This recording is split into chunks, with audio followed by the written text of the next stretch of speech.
Hi guys, it's Ness. This episode of Ready Made Movie Reviews, we're reviewing the movie Host. My guess is this movie got a lot of traction due to the pandemic and virtual hangouts really becoming a thing. This movie begins with basically the screen grabbing somebody's Mac in very low quality. I kind of feared for a moment that Mac had somehow taken over my PC instead of me watching a movie. It was a little weird. This movie is only 55 minutes long, but Lord, I felt like I watched a 3 hour long movie. We get a lot of shaking camera footage of this girl's apartment for no reason, and we finally get some people joining us in this ridiculous pandemic charged friend Zoom meeting. Why can't people just use Discord? I guess they're all freaking boomers. We get completely irrelevant introductions to all of our characters that I've completely forgotten already, and the girl in the top left has pigtails, and she's a grown woman, so I already don't value her life. We get the token man in this taco party who seems to be the only one with a life other than friend Zoom meetings. They talk about how they're nervous to do this. We really don't know what this is, unless, of course, you read the description, of course, and the movie will tell you that they're referencing a Zoom seance situation that's happening.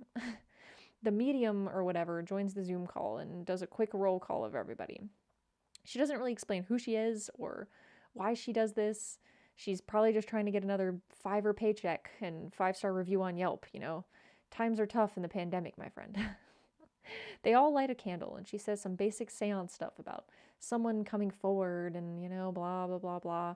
The girls are all giggling because they don't take this seriously, obviously. The guy's wife insists he gets off because, once again, he has a life that isn't a Zoom call, so we're back on the taco party.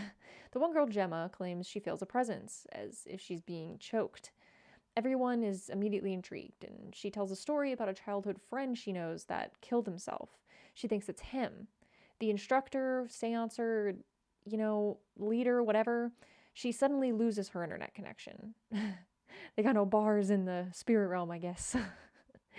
Gemma, who's the only character I've now bothered to know their name, admits to making up the ghost and that she really never felt anything and it was all a joke. They all proceed to berate her as that is not funny. It was kind of funny. And of course, just like every horror movie, once someone makes a joke, everything has to get real and serious stuff starts happening. As they state in this movie later on, due to her making up the story, somehow now this thing has access to their seance, or it's like invited something negative in. Whatever. It's really dumb. The main girl, or I guess the girl we saw first, gets thrown back in her chair just randomly. Just thrown back in her chair. Now all the girls are freaking out. The girl in the middle, who I shit you not, does not stop crying this entire movie. So I'm going to call her Crying Girl.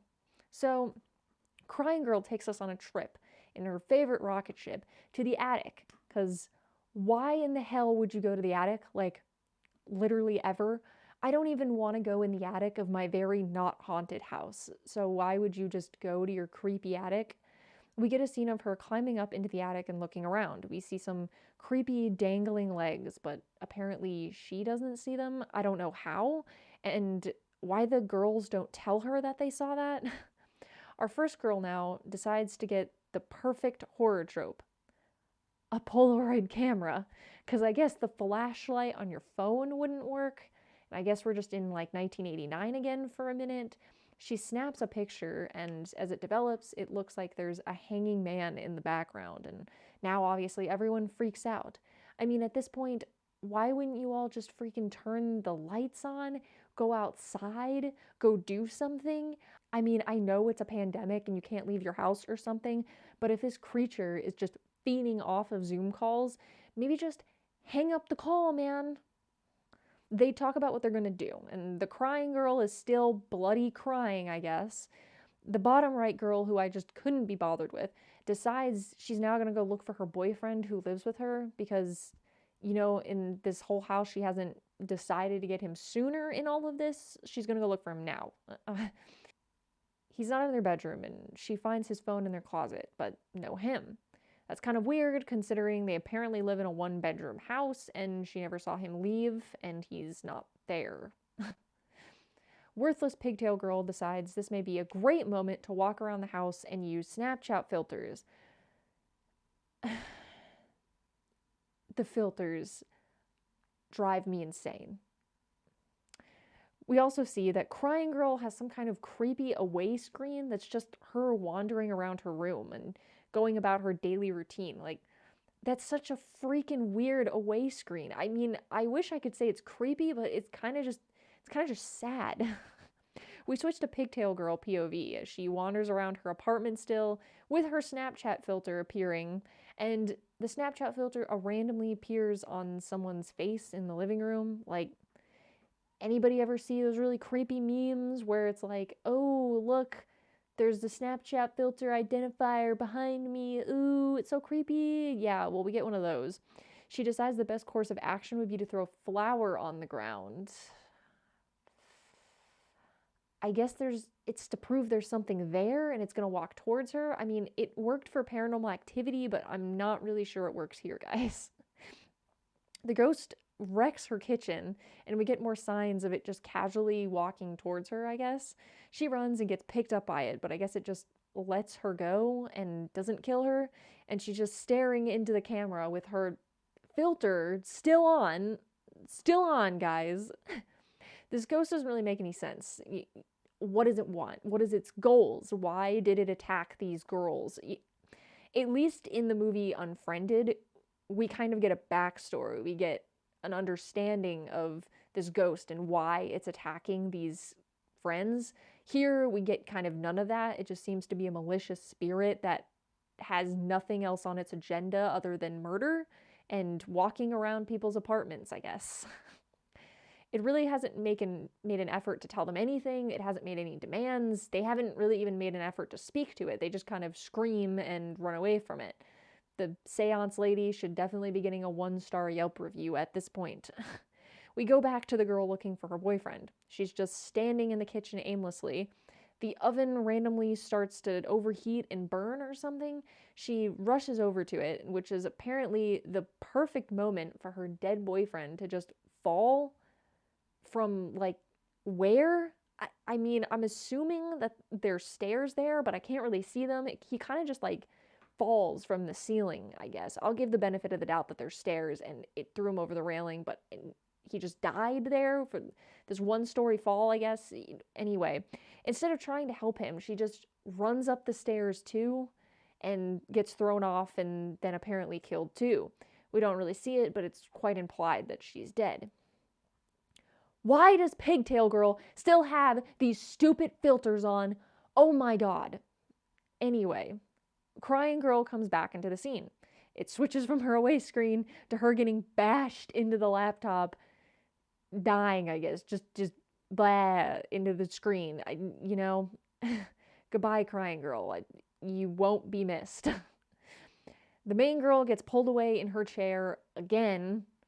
Good to know the ghost really kind of just likes that 1 gig for her. That 1 gig, apparently. Gemma decides she's going to go help the main girl because I guess they live close by to each other, and she just gets up and leaves, which is kind of what they should have been doing this entire movie. Getting up and leaving and going outside, apparently, and closing the Zoom call. Whatever. But we now cut back to Pigtail Girl, who's kind of just alone now and under her blankets because, actually pretty fair. That's probably the best strat I've ever seen in a horror movie. This woman's just hiding under her blankets. Anyway, the token dude comes back just in time to die. He thinks he's being creepy and funny. Pigtail Girl tries to warn him that he needs to get off the Zoom call. Obviously, shit starts happening to him absolutely immediately, and we get a Zoom flash on their screen that their free session will expire in 10 minutes.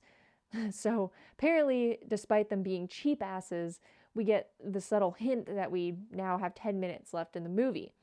This is kind of actually a pretty neat thing I'll touch on later that I actually kind of liked about the movie. Pigtails immediately, tells him he's going to fucking die if he stays on this Zoom call. He doesn't know what he's doing. He's just on this Zoom call. So he's like, where is everybody? Why is everybody, apparently looking pretty dead? It's kind of funny how if he didn't join the Zoom call, he probably wouldn't have died. I guess that's what you get for having friends, guys. Just stay inside, don't have any friends. So anyway, Teddy ultimately will get attacked by the ghost, and now we're just left with pigtails again. And she decides now is the best time to abandon the best strat I've ever seen, which is hiding under the blankets and get out from under the covers. She walks to her door and apparently feels this very strange urge to throw her blanket at something. It lands to what appears to be a person, and she obviously screams and runs away. Very bad idea. We get a shot of her being thrown out her window and dying. Pretty epic. It then cuts to Gemma, who's breaking into the main girl's house, because apparently she doesn't have, a key if she's her friend, I guess. She gets attacked by the ghost and decides to have a pity party about it for about a whole minute. She then decides to look around the house for her friend, who's just, she broke into her house and she's just looking for her friend, I guess.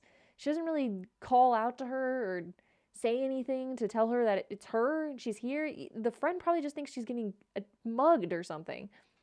So she finally finds her friend, but in just the other room, like hiding, which is kind of weird. She's just completely unharmed, hiding there. Okay? They get the brilliant idea to now use the Polaroid camera, because, once again, apparently phone flashlights don't work, And, obviously they're setting up for, as they keep taking pictures with the camera, that there's going to be a final jump scare. I saw the final jump scare from like 10 miles away. So it's implied that they probably died and the monster attacked them, and ooh, big deal. And miraculously, right at the end, their Zoom call ends and their free session is done. So anyway, back to me. I must say, my favorite thing about the movie is kind of also probably the worst thing about the movie, one could probably argue. My favorite thing about the movie is the attention to the time frame that we were working in. The movie was intentionally designed to operate within the time frame of the free trial of Zoom, which is, 55 minutes, 50 minutes, something like that.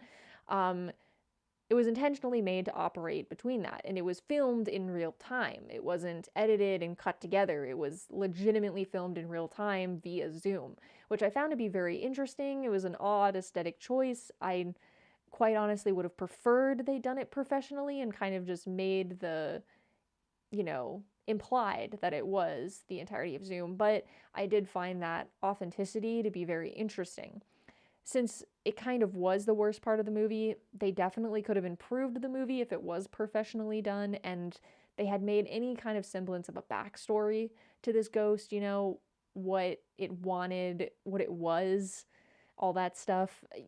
That's kind of what made Unfriended a pretty decent movie as far as modern horror goes, through technology. Unfriended actually was a very interesting concept of something attacking people through a device, and the host is trying to replicate that, but with a very, very strict time frame and in real time.